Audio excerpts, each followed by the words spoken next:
다음 페이지입니다. 윤활 부위에 혼입된 이물질을 무한 형태로 바꾸거나 배출하는 윤활유의 작용을 무엇이라고 하는가라는 문제고요. 보기 1번 감마작용, 보기 2번 냉각작용, 보기 3번 밀봉작용, 보기 4번 성정작용. 가장 키워드는 혼입된 이물질을 무한 형태로 바꾸거나 배출하는 작용을 묻는 문제인데 답은 4번입니다. 단어에서도 보면 조금 느낌이 오겠지만 깨끗하게 하는 그 성정작용을 생각하면 될 것 같고요.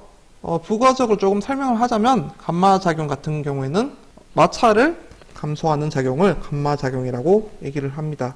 냉각작용은 뭘까요? 말 그대로 기계가 돌아가다 보면 온도가 높아질 수 있죠. 이 윤활유를 통해서 온도를 낮춰주는 작용을 하는데 이러한 작용은 냉각작용이라고 하고요. 밀봉작용은 윤활 개소의 압력 누설 방지와 외부로부터 이물질의 침입을 막아주는 작용을 밀봉작용이라고 합니다. 즉 청정작용과 구분을 하자면 청정작용은 내부에 있는 이물질을 무해한 형태로 바꾸거나 배출하는 작용을 말하는 거고요. 밀봉작용은 외부에서부터 이물질이 들어오지 않게끔 하는 작용을 밀봉작용이라고 하면 되겠죠.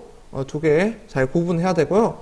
추가적으로 작용은 말씀드리자면 방청작용이라는 것도 합니다. 윤활유가. 그래서 이 방청작용이 뭐냐? 녹쓰는 것을 방지하는 작용을 방청작용이라고 얘기를 하고요. 여러분들 쉽게 볼 수 있을 것 같아요. 녹슬지 않기 위해서 기름칠 하는 거.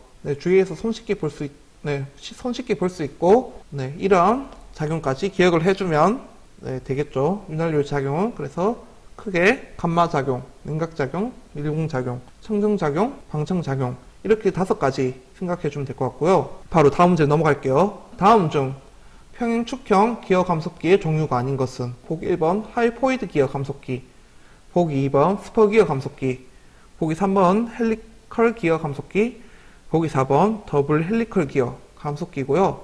문제에 대한 키워드는 평행축형 기어겠죠. 여기서 평행축형이라고 얘기하는 것은 선생님이 간단하게 기어를 원으로 그냥 형태로 그리기는 복잡하니까 여러분들이 생각하는 기어를 생각했을 때는 2가지 기어가 이렇게 맞물려서 돌아가는 형태인데 마찬가지로 이 선생님 색칠하는 부분 이 동그라미 색 원에 이제 축이 지나가겠죠. 이 축이 이렇게 되어 있고 이런 이 2개는 즉 평행적인 관계이겠죠. 이런 평행적인 관계를 평행축형 기어라고 얘기를 하고요. 이 답인 하이포이드 기어 감속기를 제외하고는 스퍼 기어 감속기, 헬리컬 기어 감속기, 더블 헬리컬 기어 감속기는 모두 평행축형 기어 감속기입니다. 하이포이드 기어 감속기는 이러한 형태로 되어 있고요. 그림에서도 볼 수 있다시피 이 2개의 축은 평행이 아닌 수직인 것을 확인할 수 있을 겁니다. 이런 수직인 형태로 움직이는 기어를 하이포이드 기어라고 얘기를 합니다. 즉 문제를 바꿔서 다음 중 수직형 기어 감속기의 종류로 올바른 것은 이라고 하면 마찬가지로 하이포이드 기어 감속기라고 체크를 하면 되겠죠. 이런 식으로 기억을 해주면 될 것 같습니다. 다음 문제입니다. 구멍이 뚫려 있는 원통 또는 원뿔 모양의 플러그를 0에서 90도 회전시켜 유령을 조절하거나 개폐하는 용도로 사용하는 것은 이라는 문제이고요. 보기 1번 코, 보기 2번 앵글 밸브, 보기 3번 슬루스 밸브, 보기 4번 체크 밸브이고요. 여기서 가장 키워드는 뭘까요? 네, 그렇죠. 0에서 90도 회전을 시켜서 유량을 조절하거나 개폐하는 용도인 것이 즉 0에서 90도 회전이라는 부분이 이 문제에 대한 가장 키워드고요. 정답은 보기 1번인 콕입니다. 앵글 밸브와 슬루스 밸브, 체크 밸브를 간단하게 설명을 드리자면 앵글 밸브는 유체가 흐르는 방향에 입구와 출구가 수직이 되어 있는 밸브를 얘기합니다. 즉 입구, 출구 이런 식으로 되어 있는 밸브를 앵글 밸브라고 하고요. 체크 밸브는 유체를 한 방향으로만 흐르게 하고 역류하지 않도록 하는데 사용되는 것을 체크 밸브라고 합니다. 키워드가 뭘까요? 그렇죠. 한 방향. 조금 더 욕심을 부려보자면 역류까지 기억해주면 되겠죠. 이 2가지가 나오면 체크 밸브이다. 슬루스 밸브는 관 모양의 밸브가 흐름의 직각 방향으로 미끄러져 유로를 개방하는 것이라는 형태인데요. 선생님이 설명하는 것은 한번 직접 검색해서 사진을 보면서 밸브를 이해하는 것이 가장 좋을 것입니다. 다시 정의를 말씀드리자면 관 모양의 밸브가 직각 방향으로 미끄러져 유로를 개방하는 것이고, 이것도 간략하게 그림을 그려보자면 이렇게 되어 있고 이런 모양이고, 이 둥근 부분을 돌리면 이 밸브가 내려가서 유로를 막는 형태를 슬루스 밸브라고 얘기를 합니다. 네, 다음 문제 넘어가겠습니다. 구부러진 축을 수정할 수 있는 공구는? 이라는 문제고요. 보기 1번 커플링, 보기 2번 짐크로, 보기 3번 임팩트 렌치, 보기 4번 L렌치라는 문제고요. 키워드는 뭘까요? 그렇죠. 구부린 축을 수정이라는 부분이 가장 키워드겠죠. 네, 마찬가지로 정답은 더 말씀드리자면 보기 2번인 짐크로입니다. 짐크로이고요. 보기 1번 커플링부터 설명을 하자면 여러분들이 흔하게 생각하는 커플링을 뜻하는 건 아니고요. 공구의 종류 중에 하나인데 이 두 축을 직접 연결해주는 기계 부품을 커플링이라고 얘기를 합니다. 그리고 보기 3번은 임팩트 렌치라고 해서 이 임팩트 렌치가 뭐냐?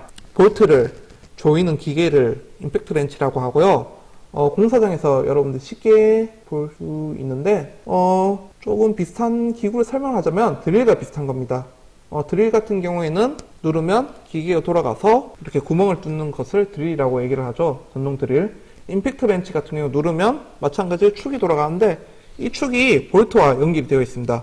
그래서 돌아가면서 이 볼트를 조이는 역할을 하는 것을 임팩트 렌치라고 하고요. L렌치 또한 여러분들 쉽게 접할 수 있는 렌치인데 어떻게 되어 있냐면 여러분들 육각 렌치 알아요? 육각 렌치?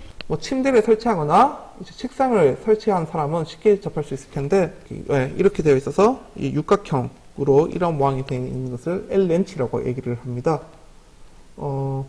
여러분들이 한번 L렌치 또한 쉽게 접할 수 아마 집에 있을. 그래서 여기까지 커플링, 짐크로, 임팩트 렌치, L렌치에 대해서 다 설명을 했고요.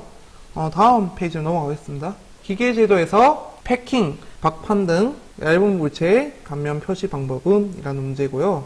보기 1번 한 개의 가는 실선으로 표시, 보기 2번 한 개의 가는 1.3선으로 표시, 보기 3번 아주 굵은 실선으로 표시, 보기 4번 한 개의 굵은 파선으로 표시라고 나와 있고요. 이 문제에서 가장 키워드는 얇은 물체의 단면 표시 방법이겠죠. 그리고 여러분들이 박판이라는 단어를 쉽게 접할 거라고 생각하고 아는 사람이 대부분이겠지만 한 번 더 설명을 하자면 박판은 얇은 판을 박판이라고 하고요. 그럼 두꺼운 판을 뭐라고 할까요? 두꺼운 판은 후판이라고 얘기를 합니다. 후판이라고 얘기를 하고요. 그리고 선에 대해서도 간단하게 설명을 하자면 가는 실선은 얇은 선을 가는 실선이라고 얘기를 하고요. 1점수에서는 이런 형태를 1.3선이라고 얘기합니다. 굵은 실선은 굵은 실선이라고 얘기를 하고요. 파선은 이러한 형태를 파선이라고 얘기를 합니다. 그래서 제도에 대한 이것도 정해져 있는 규칙이잖아요. 규칙에서는 얇은 물체의 단면 표시 방법은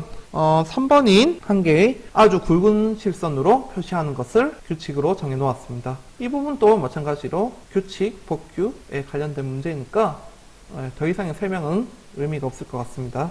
다음 문제입니다. 고착된 볼트를 제거하는 방법으로 옳지 않은 것은?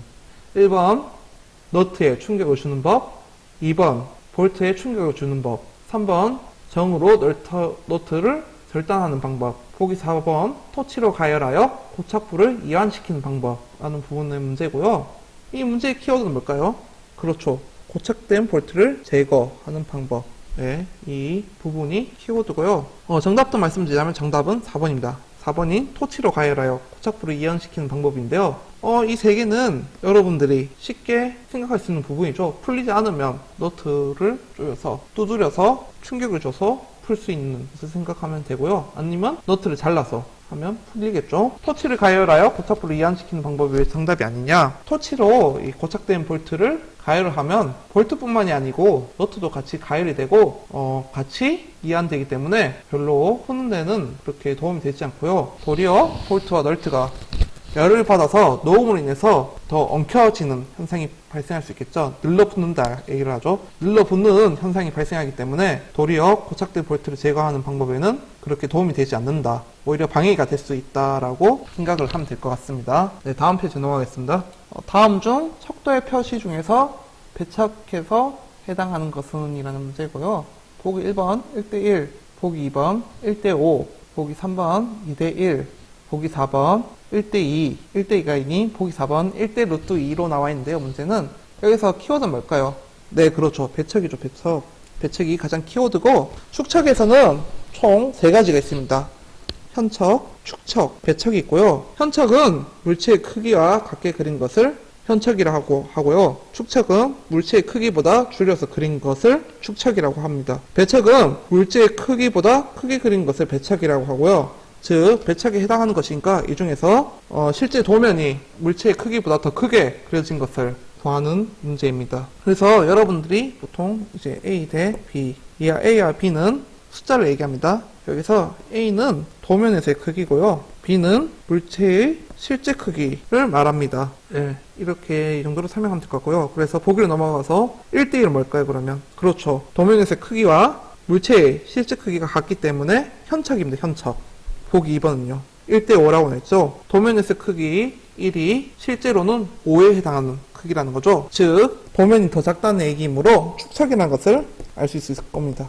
보기 3번인 2대1은 2가 도면에서 크기고 물체의 실제 크기는 1이다 라고 추어봤을 때 배척이라는 것을 알 수 있을 거고요. 1대 루트 2는 루트 2는 여러분들이 1.414 라고 기억해 주면 될 것 같고, 그래서 도면에서 크기 1이 실제는 1.414다 라고 기억하면 축척이라고 쉽게 결론이 나오죠. 즉, 앞에 숫자가 큰 것은 배척이고 뒤에 숫자가 큰 것은 축척이라고 개념을 이해해 주시면 될 것 같고요. 이 외에도 사실 제도에서 NS라는 것이 나옵니다. NS도 나름 자주 나오는 문제이므로 선생님 설명을 하자면, NS는 비례가 아니라는 뜻이고요. 즉, 모든 나와 있는 도면의 모든 크기와 물체의 실제 크기가 같은 비율로 축소했거나 확대했다는 것이 아닌 임의적으로 물체의 부분마다 각각 다른 척도로 이루어진 것을 표시했을 때 보통 NS라는 글자를 통해서 설명을 합니다. 그래서 현척, 축척, 배척 뿐만이 아니고 NS까지 여러분이 기억해 주면 될 것 같고요. 다음 문제에 넘어가서 키, 핀, 쿼터의 제도 시 주의사항을 열거한 것 중 바르게 설명한 것은 이라는 문제이고요. 보기 1번 키, 핀, 쿼터 등은 조립도에 있어서 길이 방향으로 절단하여 도시한다. 보기 2번 부품도에는 키, 핀은 표준 치수가 아닌 경우 표제란에 호칭만 적으면 된다. 보기 3번 기울기를 표시할 때는 보통 기울기선에 평행하게 분수로 기입한다. 보기 4번 테이프를 표시할 때는 일반적으로 수직선에 수직하게 분수로 기입한다 라는 문제이고요. 마찬가지로 키워드부터 봐야겠죠. 키워드는 뭘까요? 키, 핀, 쿼터의 제도시 주의사항이 키워드겠죠. 정답도 말씀드리겠습니다. 정답은 3번입니다. 기울기를 표시할 때는 보통 기울기선에 평행하게 분수를 기입하는 것이 원칙이고요. 그럼 보기 1, 2, 4가 왜 아닌지를 선생님이 설명을 하자면, 보기 1번은 길이 방향으로 절단하여 도시한다는 부분이 틀렸습니다. 절단하지 않고 도시를 합니다. 절단 X. 보기 2번 같은 경우에는 표준 치수가 아닌 경우 이 전제부터가 틀린 것이 키, 핀, 쿼터는 규격 부품입니다. 규격. 키, 핀, 쿼터는 규격 부품이라고 해서 표준 치수가 아닌 키, 핀, 쿼터는 없다고 생각하면 됩니다. 그러므로 표준 치수가 아닌 경우라는 전제가 아예 틀린 보기고요. 보기 4번에는 테이퍼를 표시할 때는 일반적으로 수직선에 수직하게 분수로 기입한다가 아닌 이 부분이 틀리고 수평선에 평행하게 분수로 기입한다라고 기억을 해주면 됩니다. 네, 다음 페이지 넘어가겠습니다. 압축키 밸브 부품 중 밸브 스프링의 교환에 대한 내용으로 잘못된 것은 이라는 문제고요. 보기 1번 자유 상태에서 높이가 규정치 이하로 되었을 때 교환한다. 보기 2번 손으로 간단히 수정하여 사용해서는 안 된다. 보기 3번 교환 시간이 되면 기준치 내에서도 교환한다. 보기 4번 교환 시간이 되어도 탄성나무가 없으면 교환하지 않는다 라는 문제고요. 가장 중요한 키워드는 뭘까요? 그렇죠. 밸브 스프링의 교환, 이 가장 키워드겠죠. 그래서 정답은 보기 4번이고요. 교환 시간이 되었을 때 탄성나무가 없으면 교환하지 않는다가 아닌 교환을 한다 이기 때문에 정답이고요. 보기 1, 3도 마찬가지로 규정적인 부분이니까 여러분들이 그냥 기억해 주시면 될 것 같습니다. 다음 문제입니다. 설비 보존에서 효과 측정을 위한 척도로서 사용되는 지수에 대한 것으로 틀린 것은 이라는 문제고요. 키워드는 효과 측정을 위한 척도가 가장 키워드겠죠. 그래서 이 4가지가 나와 있는데 보기에 4가지 다 효과 측정을 위한 척도이고요. 네, 정답은 1번입니다. 평균 수리 시간은 정지 횟수분의 총 운전 시간이 아닌 정지 횟수분의 고정 수리 시간을 평균 수리 시간이라고 얘기를 합니다. 네, 그리고 설비 가동률은 부하 시간분의 가동 시간 곱하기 100, 고장 도수율은 부하 시간분의 고장 시간 곱하기 100, 고장 강도율은 부하 시간분의 고장 정지 시간 곱하기 100. 이 부분도 마찬가지로 정의적인 부분이니까 여러분들이 크게 고민하지 않고 암기해서 기억해주면 문제를 손쉽게 풀 수 있는 문제였습니다. 네, 다음 페이지 넘어가겠습니다. 설비 관리의 기술적인 측면에서 대책 기술이 아닌 것은 이란 문제고요. 보기 1번 방음 기술, 보기 2번 암호 방지 기술, 3번 보존비 관리 기술, 보기 4번 표면 처리 기술이고요. 키워드는 뭘까요? 설비 관리의 기술적인 측면에서 대책 기술, 즉 가장 키워드는 기술적인 측면에서의 대책 기술이겠죠. 이 부분이 가장 키워드고 정답은 보존비 관리 기술입니다.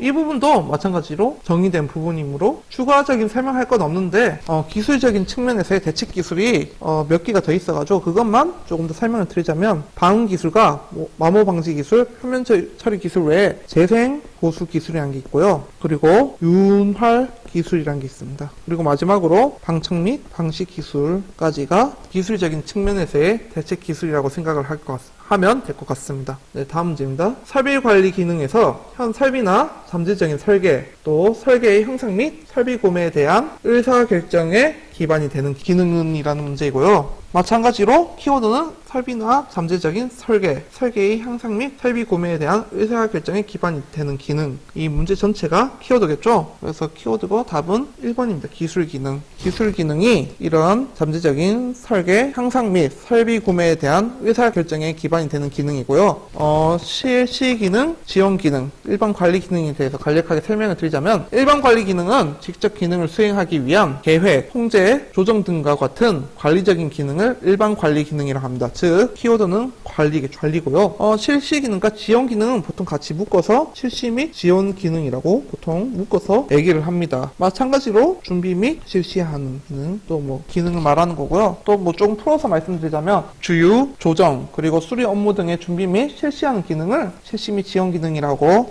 또 설명을 드리자면 준비 및 실시하는 기능이라는 단어가 있어야지 이 두 가지 기능을 대한 정답이 되고 그래서 결론은 1번인 기술 기능이 정답이다 라고 기억해 주면 될 것 같습니다.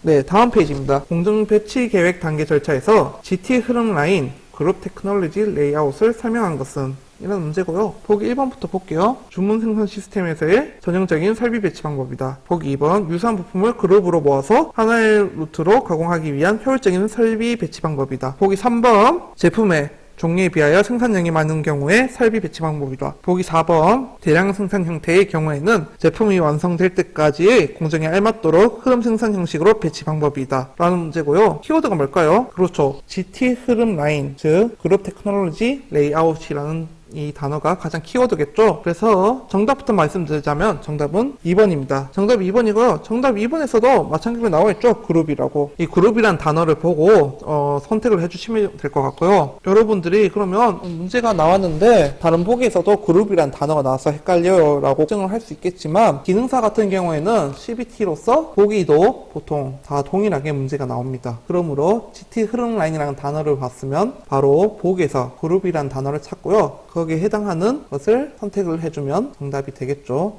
네, 이렇게 쉽게 키워드만 기억해서 문제를 풀어주면 될 것 같고요. 다음 문제는 준비시간, 대기시간, 설비 수리 시간, 불량 수정 시간 등을 무슨 시간이라 하는가라는 문제고요. 정의적인 부분이죠. 네, 정답은 4번입니다.